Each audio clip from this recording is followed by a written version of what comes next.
Hola amigos de Contexto, una vez más con ustedes, extrañando a mi compañero Julio Ortega Tous, que se encuentra de viaje, esperemos que esté bien.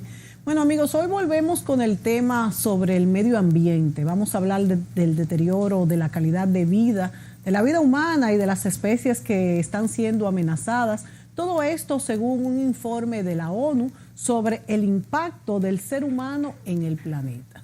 Bueno, según este estudio publicado hace unos días, en la tierra, en los mares y también en el cielo, el impacto de los humanos en la naturaleza es devastador.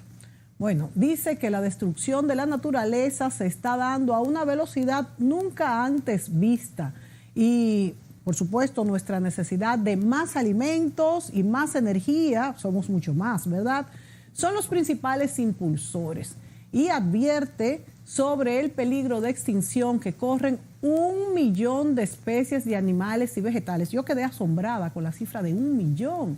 Bueno, al mismo tiempo, amigos, vamos a hablar hoy sobre lo que es la agricultura climáticamente inteligente. Por sus siglas en inglés es CSA, que constituye un enfoque que ayuda a orientar, ¿verdad?, las acciones necesarias para transformar y reorientar los sistemas agrícolas a fin de apoyar de forma eficiente el desarrollo y garantizar la seguridad alimentaria en el contexto de un clima cambiante, persiguiendo 3 objetivos principales. Primero, el aumento sostenible de la productividad y los ingresos agrícolas. 2, la adaptación y la creación de la resiliencia ante el cambio climático. Y 3, la reducción y absorción de gases de efecto invernadero, de que tantos oímos, ¿verdad?, en la medida de lo posible. En este mismo sentido, justamente queremos conocer la Cátedra Magistral Ambiental Pirigua Bonetti, que será llevada a cabo el martes 28 de mayo con el especialista, orador invitado, el doctor Reinhold Gerald Muschler, que será el invitado principal a esta cátedra ambiental y será en el auditorio de la UCE, de la Universidad del Este, con el tema Agricultura climáticamente inteligente. Bueno, pero justamente de todos estos temas, señores, vamos a conversar hoy y nos acompañan 2 especialistas de gran talla. 2 especialistas, bueno, doña Jacqueline Malagón, que ya ha estado antes en el programa. Doña Jacqueline es de esas personas que sabe de todo, ¿verdad? Y hoy nos ha traído, ¿verdad?, a una persona que ha ocupado cargos muy, pero muy importantes en el país. Es biólogo en cuanto a todo lo que es el cambio, todo lo que es el cambio climático, agricultura y todo esto. Vamos a darle la bienvenida también a Omar Ramírez. Doña Jackie, Omar, bienvenidos a Contexto. Gracias por la invitación.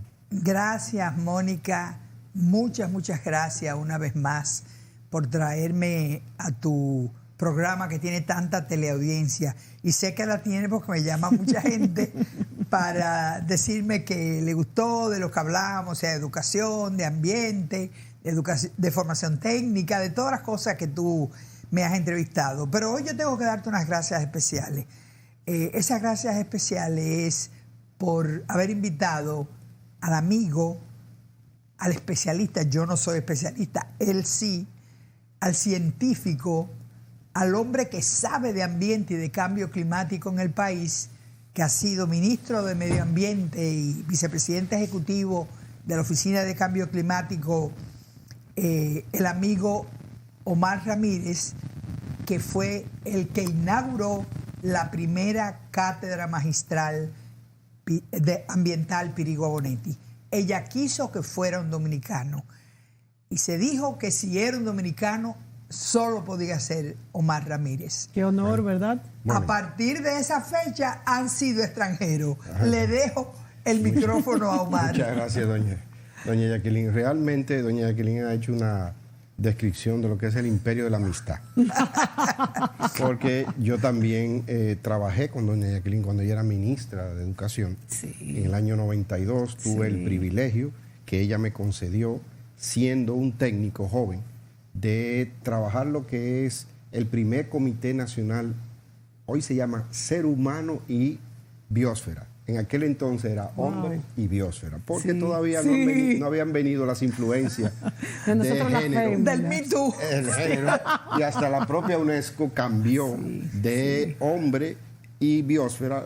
El ser humano como debe ser. Y biosfera. Entonces, doña Jacqueline nos dio ese privilegio, intercedió ante el expresidente Joaquín Balaguer en ese momento, que fue el primero que creó el Comité Nacional de hoy, Ser Humano y Biosfera, que es un programa internacional donde la República Dominicana pues, ha podido inscribir la reserva de biosfera que está precisamente en el suroeste, Jaragua, Bauruco, Enriquillo. Sí.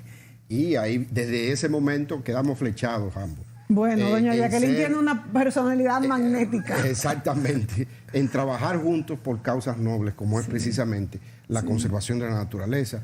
Y en esto nos une la queridísima, y yo diría que para mí el ícono de lo que es la conservación en el mundo privado, que es doña Pirigua Bonetti, que es de nuestro afecto. Sí, Esa coincidencia ha hecho que doña Pirigua sea merecedora de una cátedra en la Universidad Central del Este.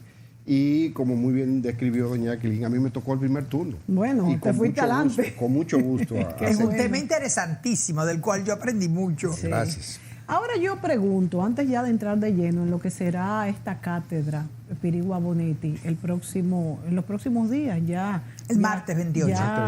O sea, en este mismo mes, el martes 28, allá en la Universidad del Este. Podemos, antes de entrar al tema, todo el que quiera puede ir, puede asistir, ¿cómo será esto? No, tanto como que todo el que quiera pueda asistir, no. Ha sido por invitaciones, pero hay instituciones como, por ejemplo, la Junta Agroempresarial Dominicana, que nosotros quisiéramos que la directiva en pleno vaya. Sí, entonces se mandó una invitación, pero se le dijo, la directiva en pleno está invitada. Y tengo 20 o 25 asociaciones de productores, ganaderos, agroempresarios, etcétera, del Este, que manifestaron interés y los invité a todos. Bueno, y la verdad es que el charlista leía el currículum y tiene un currículum impresionante, y que ha trabajado también en estos climas cálidos del Caribe. Tiene un proyecto en Cuba, vi ahí en su currículum, que quizás pudiera replicarse en nuestro país. Bueno, pero antes de... Pero quiero agregar algo, sobre todo la institución que él representa. El Centro Agronómico Tropical, que con sede en Costa Rica, es el centro de mayor prestigio mundial con lo que tiene que ver con la agricultura tropical. Y este centro no solamente ha capacitado centroamericanos, suramericanos y caribeños, sino de todas partes del mundo. Y es un centro que hoy día es un centro de excelencia académica.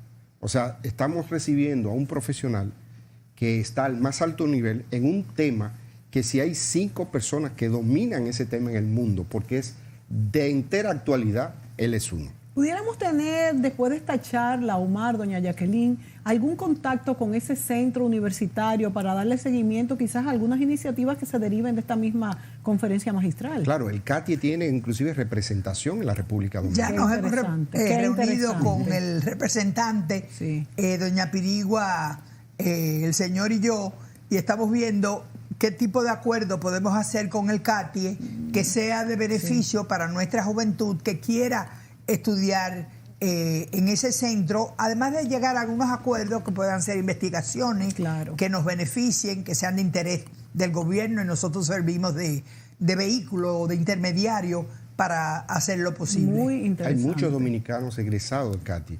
Yo no tuve la dicha de estudiar una carrera ni una maestría en CATIE, pero sí hice un curso en el año de 1984. Eso dice un poco de mi edad, yo lo agradezco muchísimo. Pero el CATIE fue la primera institución que capacitó al personal de carrera en la protección de la naturaleza. O sea que ya desde esa época se comenzaron a especializar los profesionales dominicanos. Y yo duré 3 meses en las instalaciones del CATIE. En ese entonces se preparaba en educación ambiental a todos los que trabajábamos en interpretación de la naturaleza. Y ya el CATIE tenía los profesionales ya con grado y posgrado suficiente para impartir los cursos, y ni siquiera aquí se estaba pensando en la interpretación de la naturaleza. Luego fue que la Dirección Nacional de Parques hizo el primer curso de guías de la naturaleza, y ya nosotros teníamos un curso del Omar, en esa época y en la época actual, porque no nos tenemos que alejar tanto, ¿Qué están haciendo esos profesionales graduados, por ejemplo, en el CATI, de los cuales hacen mención ustedes, y otros profesionales que están graduados ya, especialistas en clima, en biología y en todo esto que tiene que ver con producción? ¿En qué puestos se desarrollan? Porque se conoce poco de esto. Sí. Por ejemplo, les pongo el ejemplo, aquí siempre nos interesa mucho, aquí en Contexto, los programas sobre concientización del medio ambiente.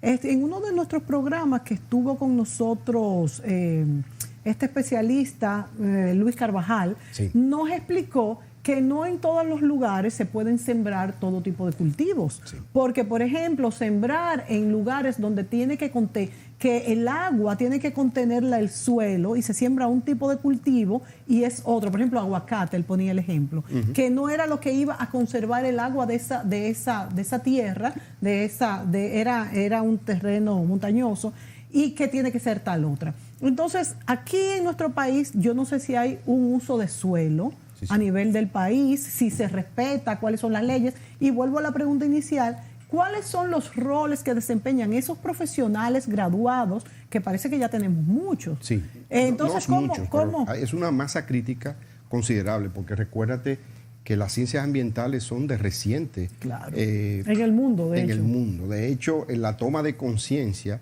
de los seres humanos es que ha hecho que estas disciplinas puedan calar en los programas nacionales. Sí. Doña Jacqueline puede hablar muchísimo más que yo de lo que han sido los programas nacionales, tanto en educación ambiental como en estudio de las ciencias puras, la física, la química, la biología, que han permeado. Hoy día, por ejemplo, esa carrera es gratuita en la Universidad Autónoma. Poca gente lo sabe. Sí. Cuando yo estudié, que era casi gratuita, porque imagínense, el crédito era a 1.50 sí, en la UAS. El que más pagaba 6 pesos el crédito. Y yo a veces le digo a mis hijos, bueno, yo estudié, hoy día otras universidades pueden costar $500,000 una carrera. Sí. Sin embargo, a mí me costó 28,50. Wow. Y por eso es que tenemos que conservar nuestra universidad estatal. Por supuesto. Tenemos que conservar sobre todo lo que es la gran oportunidad de un muchacho de barrio, pudo ir a una universidad y llegar a ser, gracias a doña Jacqueline, hoy día un técnico que pueda aportarle a la sociedad. Claro. Algo que te va a agradar mucho y es una noticia, una primicia para el país.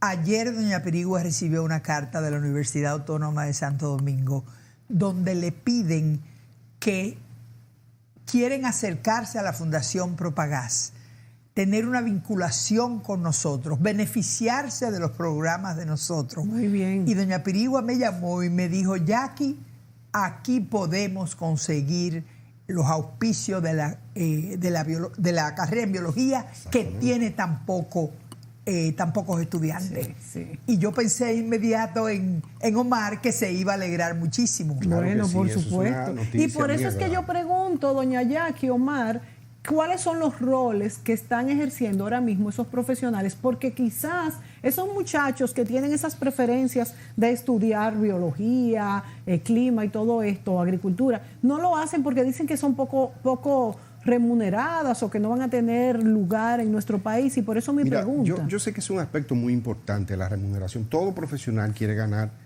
para tener un buen nivel de vida.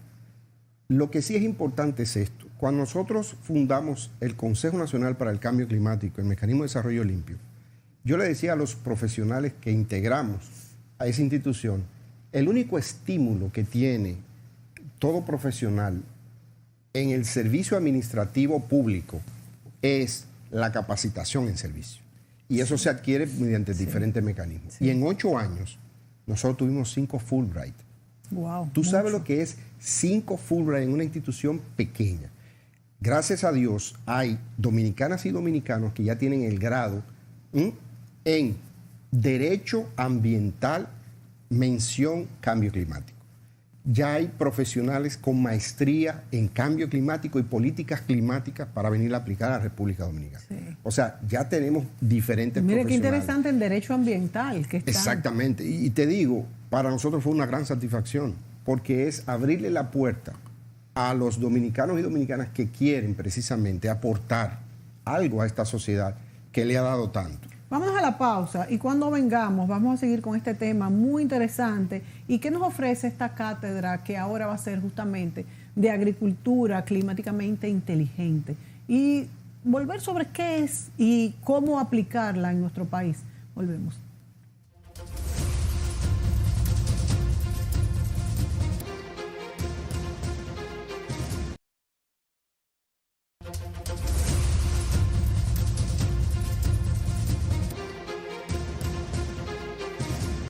Tequina tiene tan solo 7 semanas y es la última en llegar a una camada de 10 rinocerontes negros.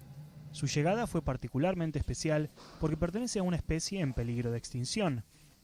Aunque el número de rinocerontes negros en estado salvaje se está recuperando, solo quedan 5.000 animales y la amenaza de los cazadores furtivos continúa, alimentada por la demanda de sus cuernos. Es por eso que en este centro los científicos han invertido tanto tiempo y esfuerzo en un programa de reproducción, estudiando cada aspecto del comportamiento de los animales y sus hormonas. Y aquí es donde la investigación se complica. Esta caja contiene docenas de muestras de excrementos de rinoceronte. Los científicos analizan estas muestras buscando pistas hormonales que les dicen cuándo una hembra está en un momento fértil. También le permiten al equipo monitorear la salud del animal y confirmar cuándo una hembra está embarazada.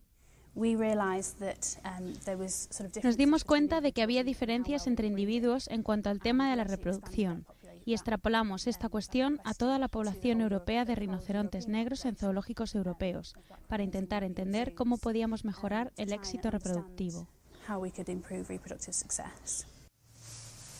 Por ahora, Tequina y su madre pueden descansar, inconscientes del esfuerzo que se hace para que nazcan cada vez más bebés rinocerontes.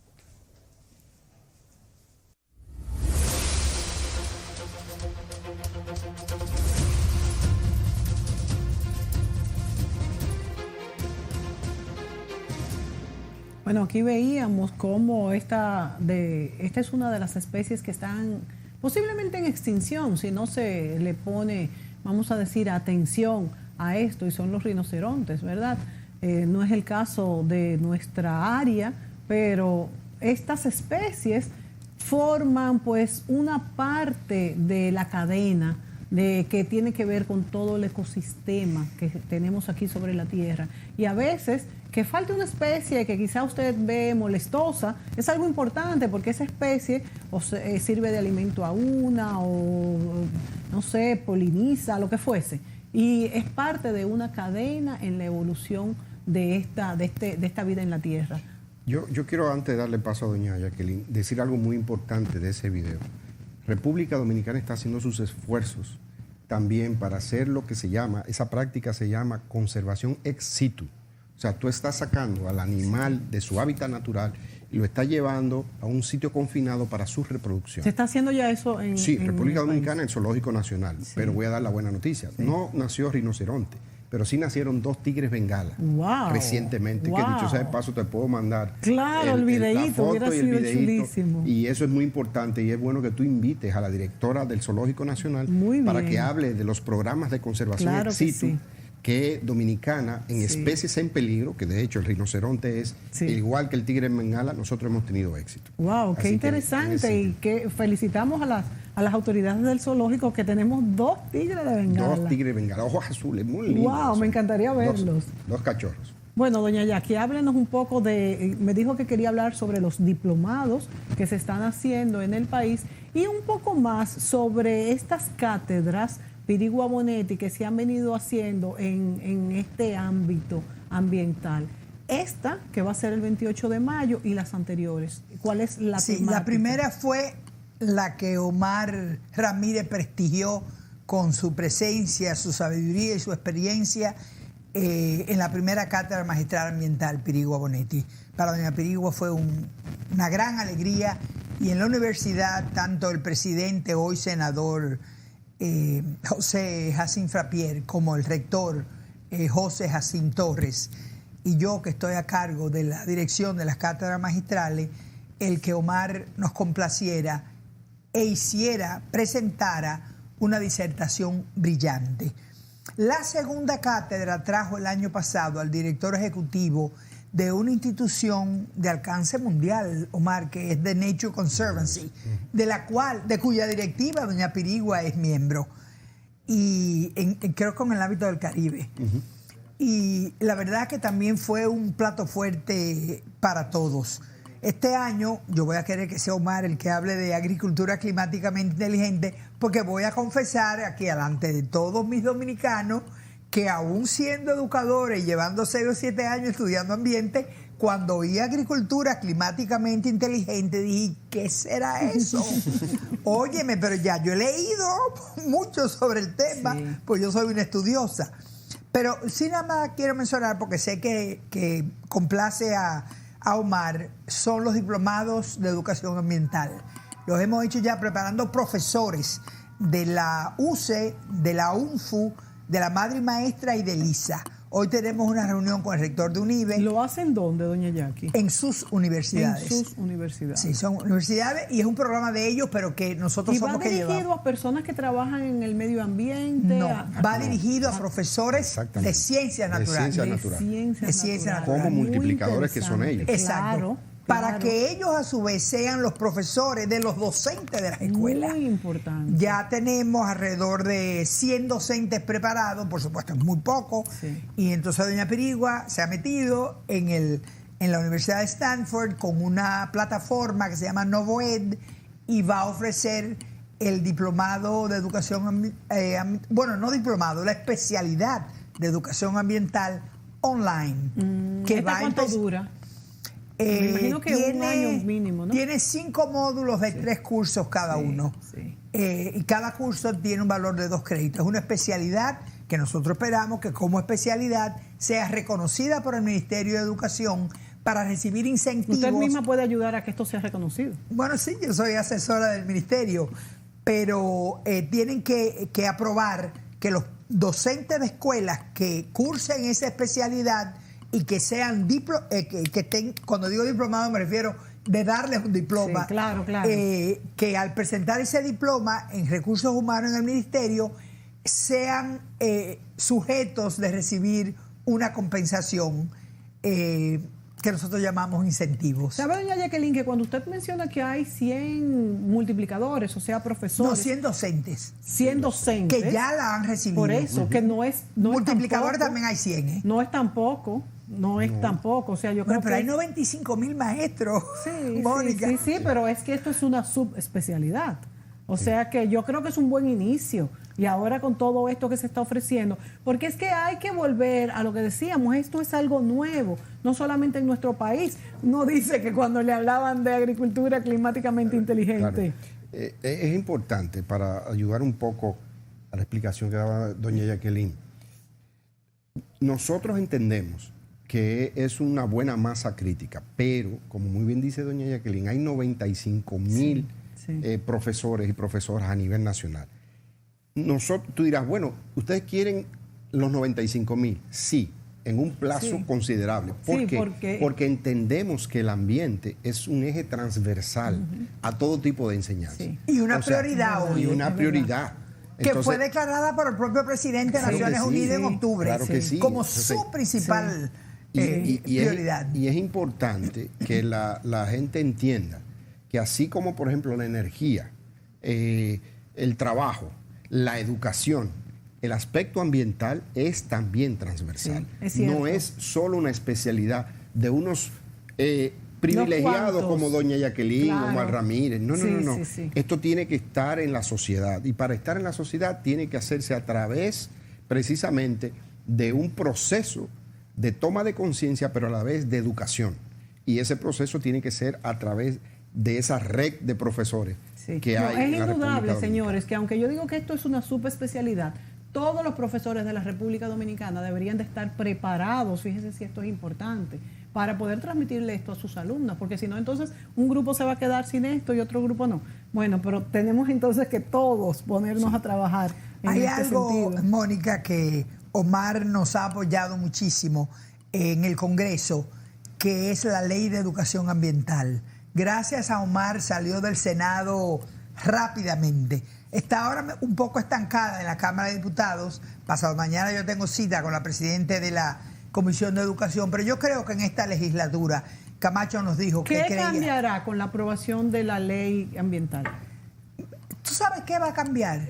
Va a cambiar la actitud del ministerio cuando haga saber en la escuela que todos debemos tener conciencia sobre el peligro que el ambiente nos enfrenta. Hay personas, y cuando hablo personas me refiero a líderes mundiales, Omar los conoce, que hablan de la catástrofe que acecha a la humanidad por el tema del ambiente y del cambio climático. Un ejemplo de ello fue al principio del programa. Sí. Tú hablabas de 1 millón de especies que están en peligro de extinción. Y tú dirás, bueno, pero 1 millón de especies. Sí, si toma en consideración la cantidad de especies, sobre todo, mientras más alto está en la escala zoológica, más tú te das cuenta. Claro. La gente obvia, por ejemplo, hay insectos que están en peligro de extinción, pero la gente no los ve, no los asocia, no es familiar, no siente ni parece. No, inclusive pero pueden cuando ser tú dices vegetales. el oso polar es emblemático, es algo. La ballena, Claro, la ahí ballena, ya de una vez nos damos cuenta. Nos damos cuenta. Y es así. Estamos en un proceso que llaman los especialistas la 6ª extinción. Y esa 6ª extinción tiene, a diferencia de las otras 5, un proceso mucho más acelerado, porque el cambio climático ha exacerbado el proceso. Así, o sea que esta es mucho más acelerada. Mucho y más también tiene que ver acelerada. con la cantidad Y de los personas niveles que de somos. pérdida de especies son mucho mayores que las 5ª extinciones anteriores. ¿Cuánto estas extinciones, que dices que son 6, están separadas por qué cantidad de años? No, Me millones de años. O sea que ya la 5ª fue hace millones de años. Claro que sí, claro que sí. Y fíjate una cosa, nunca, y se ha comparado, la velocidad de pérdida de especies ahora, en la época moderna, es mucho mayor que en la época preindustrial. Sí, indudablemente. Indudablemente. Sí, ¿Por qué? es la Porque el cantidad que elemento somos. que hace la diferencia es el elemento humano. Y eso lo deben conocer en la escuela. Sí. Pero todavía hay algo mucho más elemental, Omar.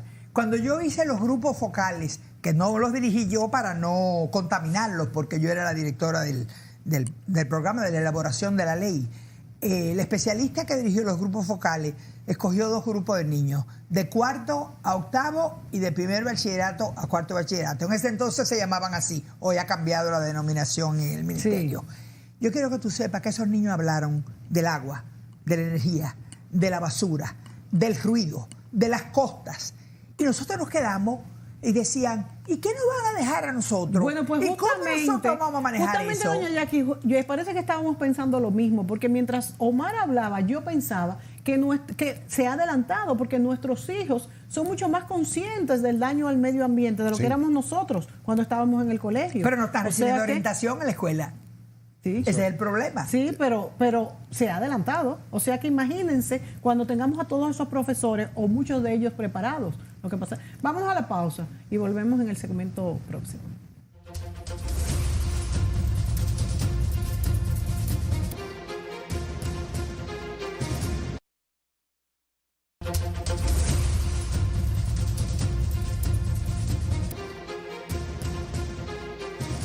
Bueno, señores, hablamos sobre el cambio climático y todo este ambiente, cómo es afectado por nosotros los humanos y cómo concientizaremos a nuestros hijos y a las futuras generaciones. Nos acompañan en este caso Omar Ramírez, biólogo, asesor del Poder Ejecutivo para Asuntos Ambientales y Cambio Climático, entre otras cosas, y doña Jacqueline Malagón, asesora ejecutiva de la Universidad del Este y directora de la Cátedra Magistral Pirigua Bonetti, entre otras cosas también. Yo quisiera, Omar, que en este segmento o parte de él lo utilizáramos, lo invirtiéramos en saber qué es, de nuevo, la agricultura climáticamente inteligente, pero no qué es con el diccionario, con la definición del diccionario, es qué es aquí en la República Dominicana y que tú me señales un poco en cuáles son los cultivos que pudiéramos tener para un sitio, para otro, y cuáles son los cultivos que hacen daño para nuestro país y nuestro medio ambiente. Sí, mira, la agricultura climática inteligente es una disciplina de reciente desarrollo que sobre todo implica 3 cosas. Implica aumentar la rentabilidad de los cultivos de una manera mucho más eficiente, pero sobre todo busca aumentar la resiliencia de esos cultivos, buscando hacerlos más resistentes a plagas, a inundaciones, a eventos climáticos y demás. Pero también busca analizar las actividades alrededor de esta agricultura para disminuir los gases de efecto invernadero que se dan fruto de esta actividad humana de producción. Tres renglones importantísimos. Por ejemplo, vemos, voy a poner un ejemplo de quizás las personas más pobres. El servicio doméstico a veces cuando trabaja en la casa le dice, a mí me ha pasado muchísimo, bueno, mi esposo está sembrando ahora tomates y todo se le dañó. Mi esposo está sembrando naranjas, se le dañaron. Están sembrando ajíes. ¿Cómo? ¿Por qué la agricultura climáticamente inteligente les dice a estos pequeños agricultores dónde sembrar, cómo, esta plaga? Y otra cosa muy importante, profundiza en el estudio de los parámetros ambientales, sobre todo lo que tienen que ver lo relativo al clima. Antes era una percepción, si se quiere, tradicional. Si tú ibas al campo, para empezar, la cabañuela. La cabañuela es los primeros 7 días de enero, si llueve, por ejemplo, en el día 5, tu abuelo te decía que mayo va a ser muy lluvioso. Porque esa era una creencia que todavía sigue en la zona rural de República Dominicana. Ahora bien, ¿qué busca a diferencia la agricultura climáticamente inteligente?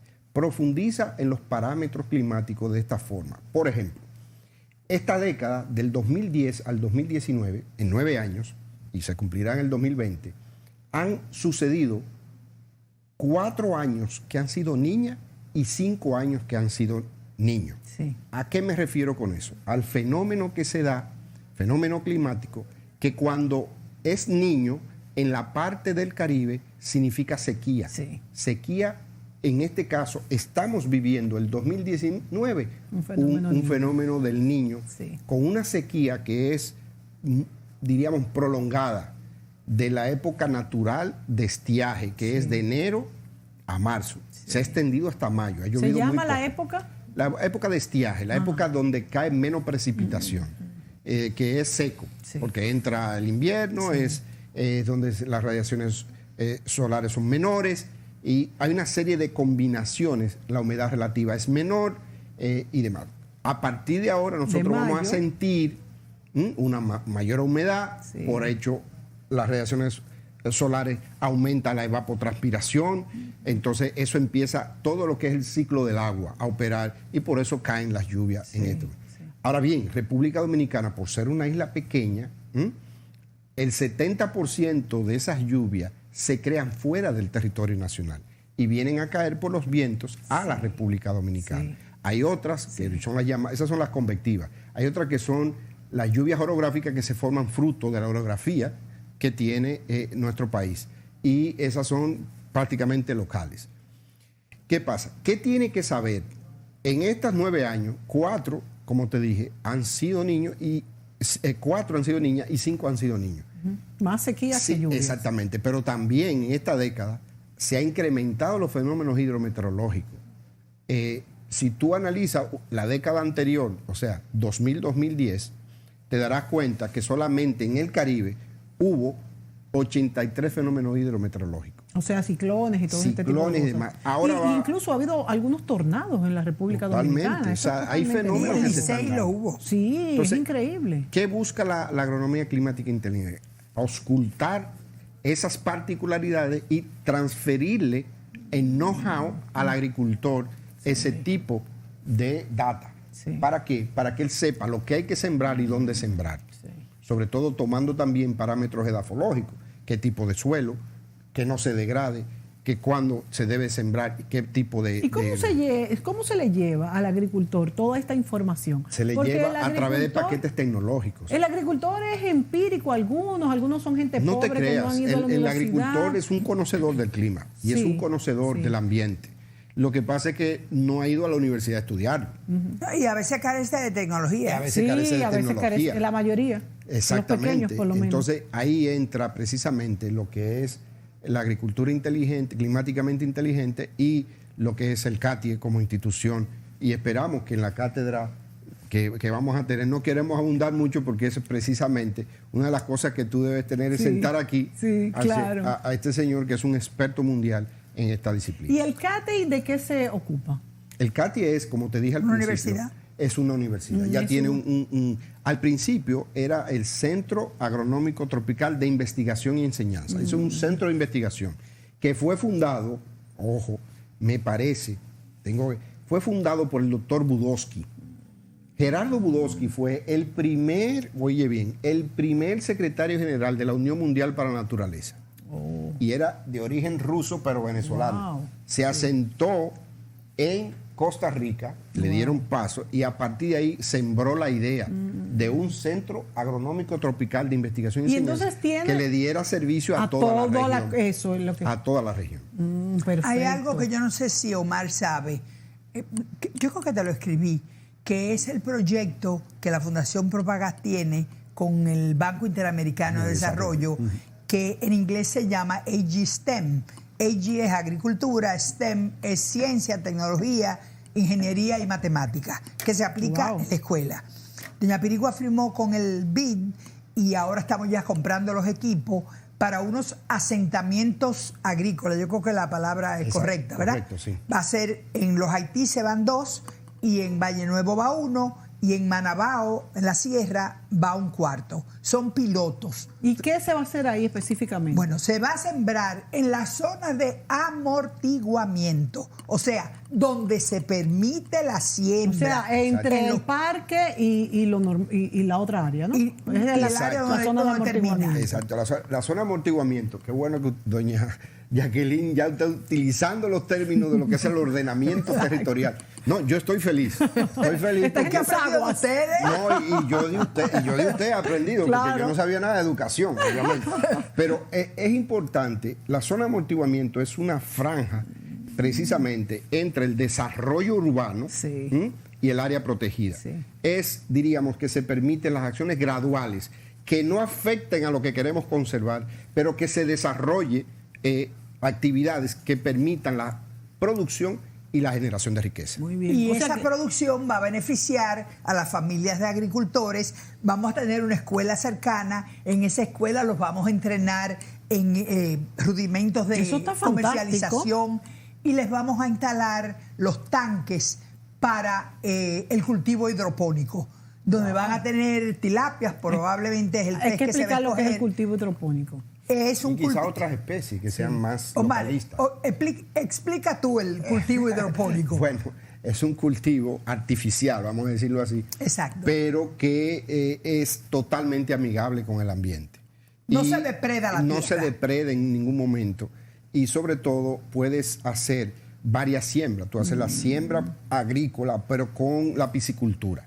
Tú puedes criar peces, puedes criar, tener cultivos y sobre todo que ahorra agua. ¿Por qué? Porque es de raíz dirigida, o sea, tú le puedes dirigir el alimento a la planta sin necesidad de regar a grandes cantidades. Exactamente. Y obviamente esto se va a hacer con el grupo de personas que viven alrededor o sí, con los comunitarios. Muy bien. Con los comunitarios. Totalmente. Ellos van a tener una producción que les permite el sustento de su propia alimentación. Pero la idea es que van a tener un excedente que va a ser comercializado. Y ya doña Pirigua hicimos contacto con Azonadores, hicimos contacto con el grupo de los González Cuesta, para que le compren la producción también, del grupo Ramos, y ellos nos dieron por escrito una especie de compromiso de que si los productos son de calidad, ellos los comprarían. ¿Es la primera vez que se hace esto en el país?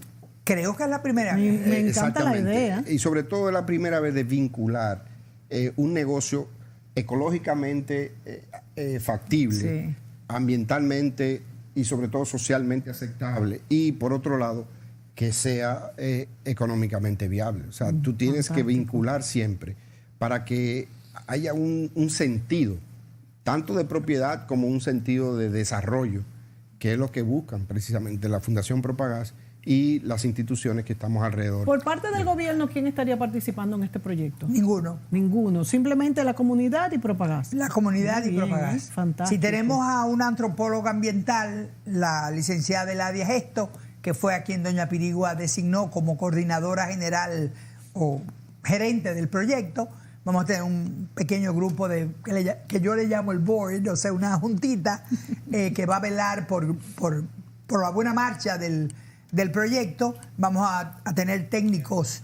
Y muy importante, la Universidad de ISA de Santiago nos va a acompañar técnicamente sin ningún tipo de interés.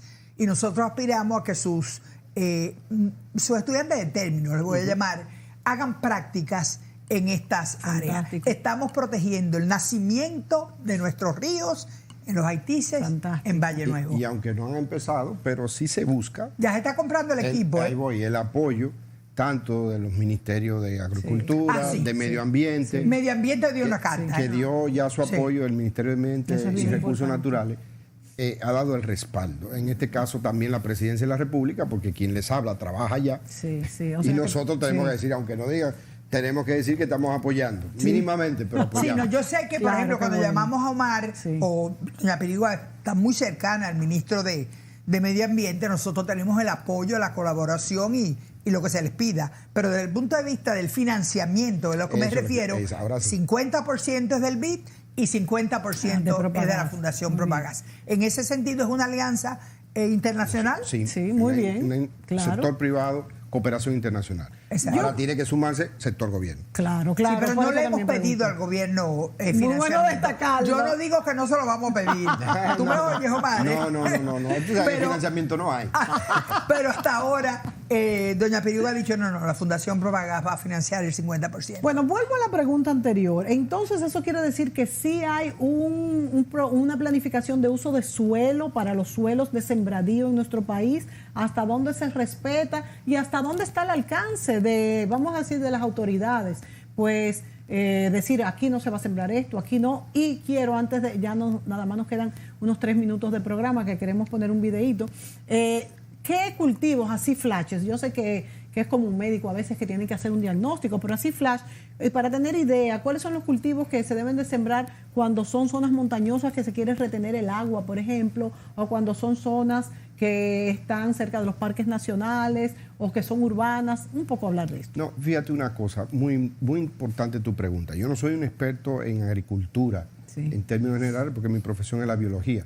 Ahora, sí te puedo decir que si hay un país que está bien estudiado desde el punto de vista del ordenamiento territorial, vocación de suelo, capacidad productiva y sobre todo de conservación, es la República Dominicana. ¿Y qué capacidad tienen las autoridades para monitorear esto? Ahí voy. Donde tenemos que mejorar definitivamente es en la implementación de la legislación existente.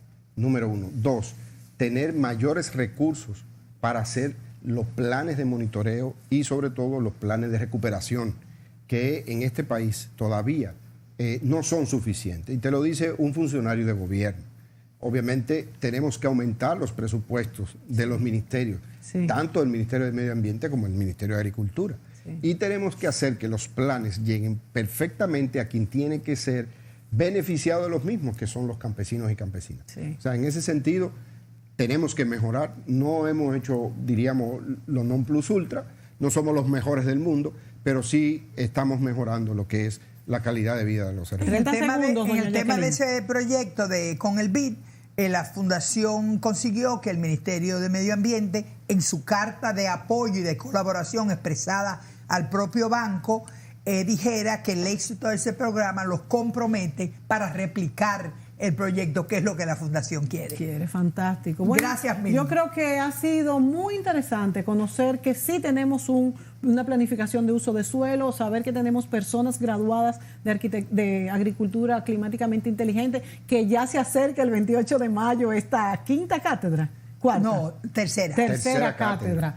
Pirigua Bonetti, con este especialista en agricultura climáticamente inteligente. Lo máximo que podía conseguirse, como bien ha dicho y que tiene y que este centro con base en Costa Rica tiene aquí sus contactos para sus representantes. Si a alguien le interesa saber quién es, se llama Dr. Reinhold Muschler y está en todos los libros, en Google, en Safari, en todas partes. Nada más hay que poner su nombre y...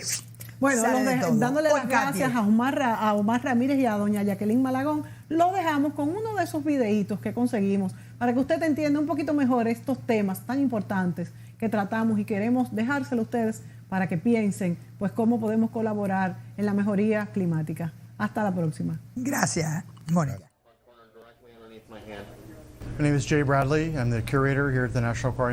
Mi nombre es Jay Bradley y soy el curador del Acuario Nacional en Washington, D.C. Tenemos unos 2.500 animales, la mayoría viene de Estados Unidos, pero también tenemos una pequeña colección de peces del Amazonas. Van desde peces pequeños de agua dulce hasta tiburones, como un tiburón leopardo. Estamos trasladando los animales porque el acuario cerró al público este año y debemos dejar nuestra ubicación actual.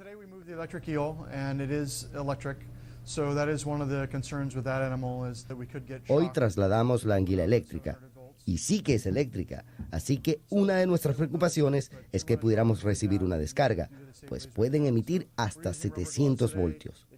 Entonces uno lo notaría. Pero quisimos evitar eso y hacerlo de la forma más segura posible, por lo que estamos usando guantes de caucho que van hasta los hombros. Algunos de los peces que tenemos necesitan un poco más de cuidado y paciencia. La parte más difícil es atraparlos en las exhibiciones, pues las hemos diseñado para replicar su ambiente natural, para que tengan muchos lugares para esconderse y trasladarse. Hoy estamos trabajando en la exhibición del río Mississippi, y en particular estamos tratando de retirar al peje lagarto. We weren't really sure what to expect with that. It's a relatively large fish for us. Very powerful, very muscular. No sabíamos muy bien qué esperar porque es un pez relativamente grande para nosotros. Es muy poderoso, muy muscular y como estamos preocupados, quisimos tomar precauciones adecuadas. Contamos con varias personas que utilizaron linternas para hallar a los peces y utilizamos las manos o las redes para tratar de conducir a los peces hacia la ventana, donde estaban nuestros observadores escudriñando para guiarlos a las redes. Unos 1.700 de esos 2.500 animales van a ir al Acuario Nacional en Baltimore. Todos estamos muy tristes por eso. Yo he estado acá durante 16 años. Construí muchas de estas exhibiciones y fui el responsable de traer un gran número de los animales que están acá. Y he tenido contacto directo con ellos. Así que es triste dejarlos ir.